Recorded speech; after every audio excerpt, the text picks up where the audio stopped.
Hello, girlfriends. We are here having a brave conversation with Sonia Jenkins.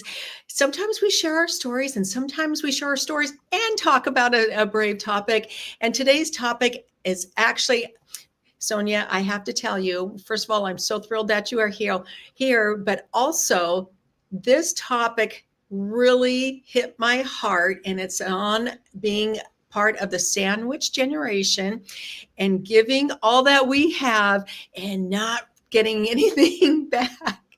So, welcome. And I'm so thrilled that you are here. Oh, thank you for inviting me. I'm really excited. Yes. And so I'm going to read just a little bit, ladies, of tell you a little bit about Sonia. She is based in Wales, UK, and she has spent over 4 decades serving others through her work as a nurse practitioner in the NHS. Her own journey caring for family, facing autoimmune challenges, and walking through midlife transitions led her to her calling as a functional medicine and essential emotions coach, which I have not heard of that term. So we're going to dive into that a little bit too. But today she helps women who've given everything to everyone else find their way back to themselves. Ladies, raise your I relate button if that talks to you at all. And she does it with one gentle breath at a time, because healing truly begins when we feel safe enough to exhale. I'm not kidding. This, when I read that last line, and I had read this before, but Sonia, it almost brought me to tears. And Oh, even right now, I am tearing up because I think as women, we give so much of ourselves and we don't take care of ourselves at all because we feel it's selfish or whatnot. So, well, welcome. This is an incredible topic to bring to the table. yes, us women, we are the nurturers of the family. So, you know, as soon as we fall out of the womb, we're taught to be selfless and to look after other people. So that's compounded as we grow up, you know, not to, push ourselves forward or be the woman behind the successful man or everything. If it's even before you're married, if you got Let's, siblings, yeah, like if you got brothers, you're behind, you know your brothers. So right. it's something we just think that is the order of things. Right. So let's unpack this a little bit. So let's first, though, go a little bit. So we're going to be talking about the selflessness, what this looks like, how we can take steps forward and still be that nurturer, that giver, but also take care of ourselves. So first of all, Sonia, let's take this back a little bit. Let's tell the ladies a little bit of your story and how you got to where you are today. Okay, so as you said, lovely in my introduction. Been a nurse practitioner, 45 years in the NHS. So very traditional upbringing. And then everything was going great, actually. I was living my best life. And then because I was an athlete, etc., I gave up training around my late 30s. Then, for my 41st birthday, I was diagnosed with type 1 diabetes, which is an autoimmune disease. Now, as a nurse practitioner, I knew you didn't get, type 1 diabetes later in life. If you're going to get it, you're going to get type 2 diabetes. That's the one with all the that comes to us with all the excess. So, I did as I was told, you got to take this medication, that medication. But I did ask the consultant, how come I got it that late? And when we dived into my history, the shocker for me was I was training 6 days a week as an athlete, and working as a nurse on the wards, I'd come home in the evening and go, oh, why am I hungry? Oh my goodness, I haven't had anything since breakfast type thing. And he actually pointed out to me, unwittingly, I had had diabetes, he thinks, for 15 years. And I had been self-managing it with fasting, intermittent fasting, that I didn't even know was a thing. I didn't know that's what I was doing. And exercising, at quite a high level. So I was controlling my blood sugar that way, bit extreme, Right. but I didn't know any difference. And I was a stick insect, so it was just me. And then when I went into functional medicine, because when I was looking to retire, I was thinking, what am I going to do when I retire? I'm not ready to just sit. Yeah. And so I thought, I'll train as a health coach. And when I was looking at different health coaches, after being in the NHS where you cross your T's, dot your I's, I wanted the paper. And the one I found was the functional medicine health coaching. But obviously, to understand the coaching, you have to understand functional medicine. So I had to do a timeline on myself. It blew my mind, because when I did my own assessment, I joined the dots, not only the exercise and the fasting. I had had 16 years of stress, because I, again, didn't even know there was such a thing as a sandwich generation. I have to tell you that, where I was bringing up my daughter on my own, holding down a full-time job, looking after aged parents.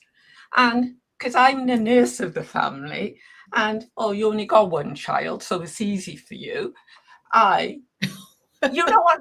That's, they do, don't they? I'm a girl, and I was the girl, the oldest, and a nurse. Yeah. Tick, tick.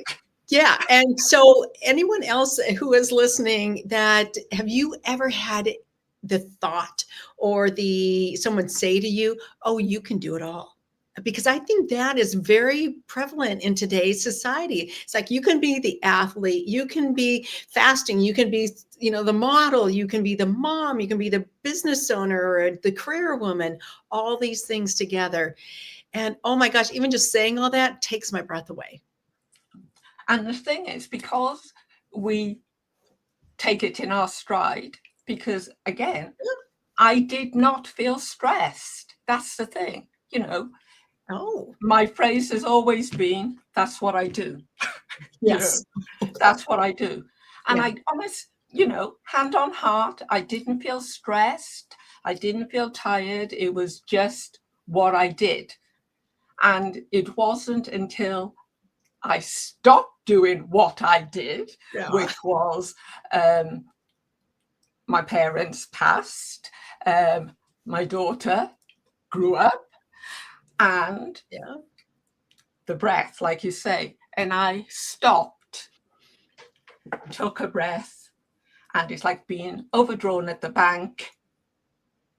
I had to pay it all back, and that's when the diabetes came, and I take it as my whisper, it's time to look after yourself. Bit late that I had to develop, an autoimmune disease, but, Yeah. I finally, got the wake-up call. And the sandwich generation, just in case people haven't heard of it, it's the people who are in the middle, bringing up their family. And now, I don't know what it's like in the US, but in the UK, the little darlings aren't leaving home very, very quickly now, because they can't afford to buy a home. And then the parents are living longer. Yes. And, it's again brought up, they brought you up. Now it's your turn to look after them. and you're in the middle. Well, you're in the middle, but you're at the bottom really, because you haven't got time to look at your own needs because you're too busy juggling other people's. Yes. And to add on to that, a lot of the women that I know are also helping to care for their grandchildren. Yes. Yes. So you've got all these people in your life that you are caring for, plus maybe running a business, or you still have a career or whatever that looks like for you. I want to read this little quote that you put into your bio here, and it says, "The body speaks the tears our eyes no longer shed." And as you said, as you paused for a moment and let everything kind of catch up, that autoimmune disease showed itself. So I'm wondering, what do you see like in other women? What is coming up for them as they like take that moment of pause and go, whoa, where am I? And look at all these people, or maybe they're in the mix and they're running and something comes up for them that makes them pause, that draws their attention in their body. It's exactly what you said. They don't realize that sneaky, you go and you have an annual review and your blood pressure's slightly raised, or you're not sleeping, my wide or tired, I love it. You're really, really tired. And then as soon as you put your head on the pillow, the racing thought, I got to do this, I got to do this, I got to do this. Yep. You're waking up not rested. You've had a full night's sleep. Either you're waking up between 1 and 3 o'clock in the morning, or you're sleeping all the way through. Either way, when that alarm goes off, you're still tired. Yeah. The other thing is, the middle. We call it muffin top over here in the UK. Yes, we do too. And it's like, when did I have to go into elastic? It's like, when did that happen? And all of a sudden, you walk past the mirror and you catch your reflection and you go, who is that? When did that happen? Because somebody was laughing at me on Saturday because I said, yes, I look in the mirror every day, right? Yeah. To put on my eyebrows, but I don't see my eyebrows. And it was really fun. And I said, yeah, isn't that funny? I do my eyebrows, but I don't see. I do them. Yeah. Right. And it's like, yeah. And we look in the mirror when we leave the house, but do we really look in the mirror? No. And it's things like that, we go through the motions. We do. In fact, I caught myself. I was looking in the mirror before we went live, and I was looking at my hair. I didn't really see myself. I didn't like look into my eyes or kind of take a full body, like, okay, what does this look like? You're right. That is interesting that we don't really look at us.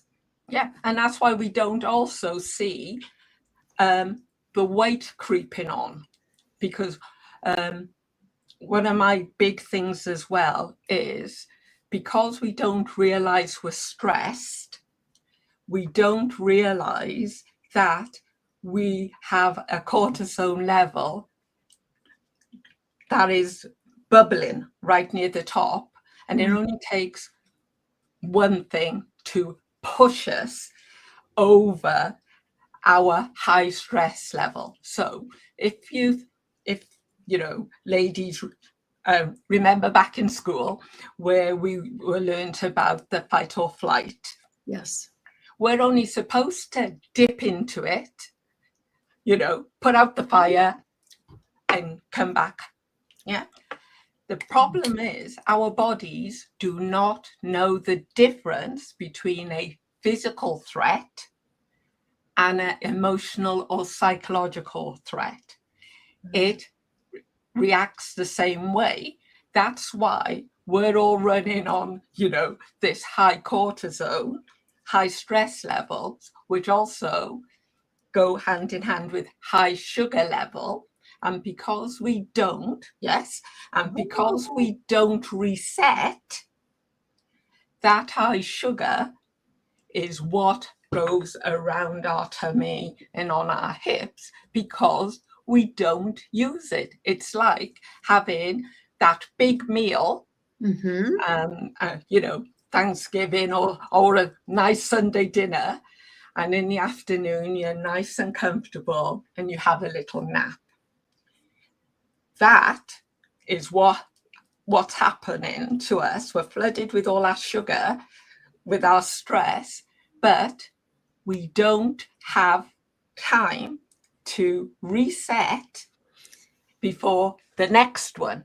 Yeah. And that's why we are having the problems with the weight. And the other thing is why at our second chapters, we can't exercise like we used to, if we used to it. Yeah. And all those ladies who are, hitting the gym,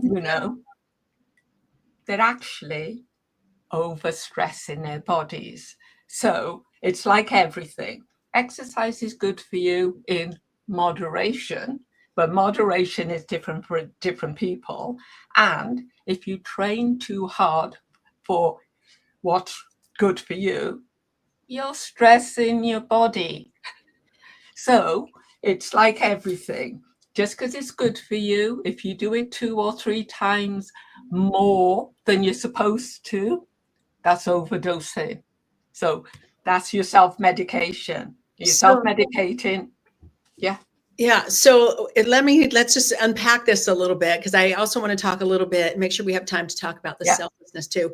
So as we are living our lives, we are not taking that time to kind of pause and reset from the stresses. Is that what I'm hearing? Exactly. Whether it's what worked for us when we were younger isn't working for us as we age, because our body changes. Yeah. So there's really taking that time to allow our body to reset from the stress, whether it be good stress or not good stress. And so those are some of the key points. And so we're really talking about as we walk forward to take those times. And that brings us to the point too of the selflessness. And, I think there's a lot of guilt around taking time for ourselves. And I was thinking about this earlier because like I said, this topic really hit me hard, because I am a person who tends to give. I'm a people pleaser, I'm a nurturer, and to take this time for that reset, I don't feel, and I don't know that it's really about worthiness or being enough or anything. I'm just so used to giving, and which I sometimes feels like it fills me up to be able to do that, but yet I'm not taking care of my body. What do you have to say about that that all the feelings around taking care of ourselves and taking that time to reset? Well, if you think, again, society looks at women as the nurturers, the givers, right? So they take it for granted that we're like the Duracell bunny. We got a battery that lasts forever. So unless one thing we're not good at is asking for what we need. Yeah. And we teach people how to treat us, because my favorite question, you say to somebody, how are you? Fine. No, don't take that first answer. Say, really? And most people can't say yes twice. Okay. So no, if you try, if you ask somebody, how are you? They go, fine. And you go, really?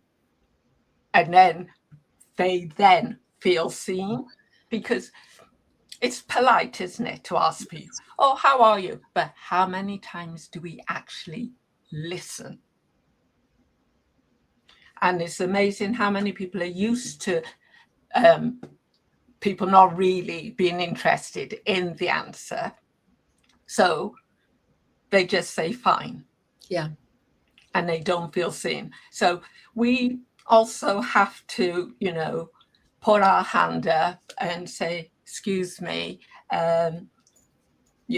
partnership, whatever, excuse me, or do you think you can take that load? Or I think I'm carrying a bit too much of the load. I need help. And it's not weakness, because especially women who are in high performing jobs, they feel they have to compete the same as men do.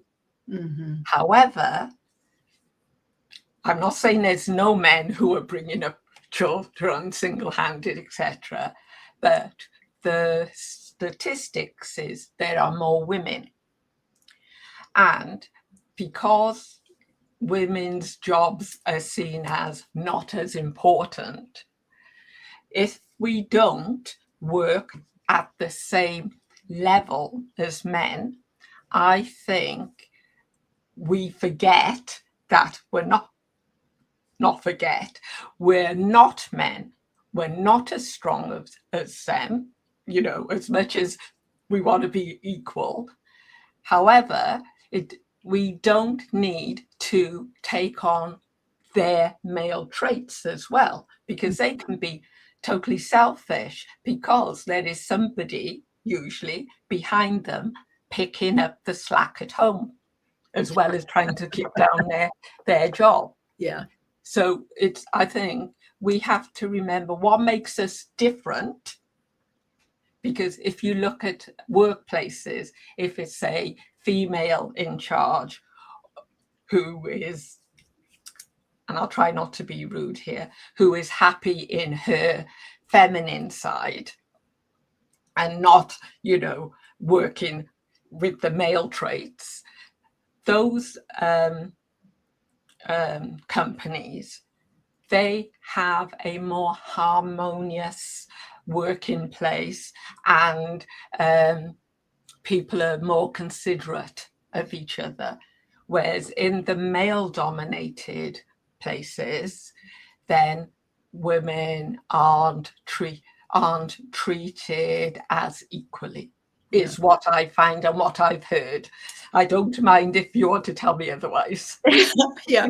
So what I'm drawing from this is, whether you are a career woman, an entrepreneur, retired, there's some harmony that needs to be kind of put into place, and really stepping into, I heard you say, figure out what you need. And if it's some rest, if, recognizing you're stressed, or how your body is speaking, maybe what is your body whispering to you? I heard you say that. Yeah. And so let's move on, because we are running out of a little bit of time here, but I want to make sure we cover a couple points as we create this harmonious balance, maybe not even balance, that's not even the right word, this harmonious life, where we take time to for the stress and allow some space for that. What are some simple ways to tune in and honor your body as it's whispering these things to you, so you recognize those whispers before they become a shout? Yeah. And I also need to say, it's never too late. Okay. It's never too late. And one of my favorites is, if you are a person who is working at a desk all day, and so it's quite sedentary. I usually work at a standing desk. And because I'm one of these people who tend to go down rabbit holes, I can not want to eat, drink, even go to the toilet. I'm just busy. I got to do this. Yeah. So what I tend to do, I wear a fitness watch, and at 10 to every hour, it vibrates to remind me. And I just step to the side and I do 10 squats. Yeah. Why do I do 10 squats? And this is this is real for me, okay? People might think I'm mad, but it's real for me. I do not, when I am older, want anybody helping me get off the toilet. I want to get off the toilet myself. And this came, and I was saying this to a lady, and she said, yeah, I'd hate for my children to have to help me off the toilet when I'm older. And I said, you know, and it's what is important for you? What's your aspiration? Okay. So my aspiration is I'm getting myself on and off the toilet myself. Thank you very much. And the other thing you can do is, if you're, again, sitting at your desk, if you don't want to be doing squats, because some people go, okay, you know, even if you just sit, put both feet on the floor, yeah, you're sitting at your desk, facing your monitor, nobody can see you, and you just close your eyes and you take a breath in for 4, hold it for 2, breathe out for 6. And you do that for 10 sessions. 1, your eyes are, you know, getting a break from the monitor.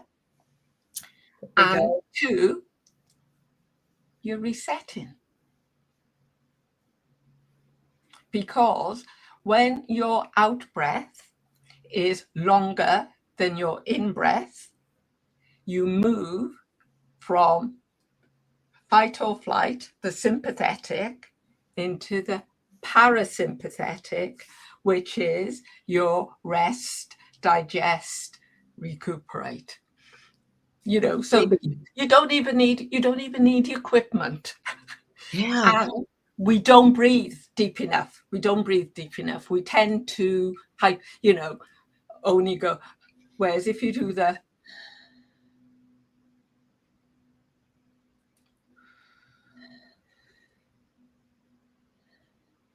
you're making sure you're having that good, and especially with the winter months, you're doing the big breathing. So your chances of, you know, getting those chest infections, done. Wow. So taking a moment for yourself, breathing, which is interesting, getting up and moving. Yes, we are so on our computers, we get so sedate, and I know I get the wiggles. I love to move, but I always feel like, oh, I've got to get this project done, and you know, so I don't move. So I have to implement some of those things and to breathe and to just reset. So, ladies, first of all, I think one of the things that you are worth it. We are worth those moments. I mean, I can get down like that rabbit hole you just talk about. Just, you know, I'm focused, I'm motivated, I'm determined to get this project done, and we forget to do the little things for ourselves. And I think there's so much more that we could talk about here, Sonia. So I am really thrilled to bring this to the table, but also you're going to have a feature in our upcoming magazine. And depending on the time that you listen to this, we have a magazine called Celebrating Being Everyday Brave, where women like Sonia are bringing a short little resource for us to take that one brave step for ourselves and to take that moment for us. And you don't have to feel like, oh, I've got to be doing something else, but just focus on you. You are worth it. Your story, your journey is worth celebrating. And I want you to feel heard and seen and loved, ladies. And that's why we bring these conversations to the table. So, Sonia, as we close out, what would you like to leave the ladies with? Just take, right, after you've listened to this, just take 5 minutes, breathe, and actually ask yourself, what do I want? What do I want from my life? Because you don't want to turn around and think, oh, where did it actually go? Wow. So, girls, tell us in the comments, what is one thing that you want? Yes, I love that. And I know for myself, you know what comes up right away for me? I want to feel special. And so it's like, what can I do for myself to make me feel special? I might get up and go dance in a few minutes because that makes me feel special because I've taken time for myself. We So- all want to be heard, seen, and, like you say, feel special and a bit more joy and vitality in our lives. Oh yes, and girls, it is just a pleasure to be here and to share this journey with other women and to celebrate them. Sonia, thank you so much for bringing this topic to the table and to have some conversation. And I just love it, and hope that the ladies will reach out to you if they are in need of coming home to themselves, figuring out what they need in that emotional, physical, mental state in all areas of life. And so what a joy to have you here today. I'll meet you wherever you are. You know, you don't have to be the fittest person in the world. Just reach out. We'll start where you are. All right. Okay, great. Have a great day, girls. Go out there and be brave.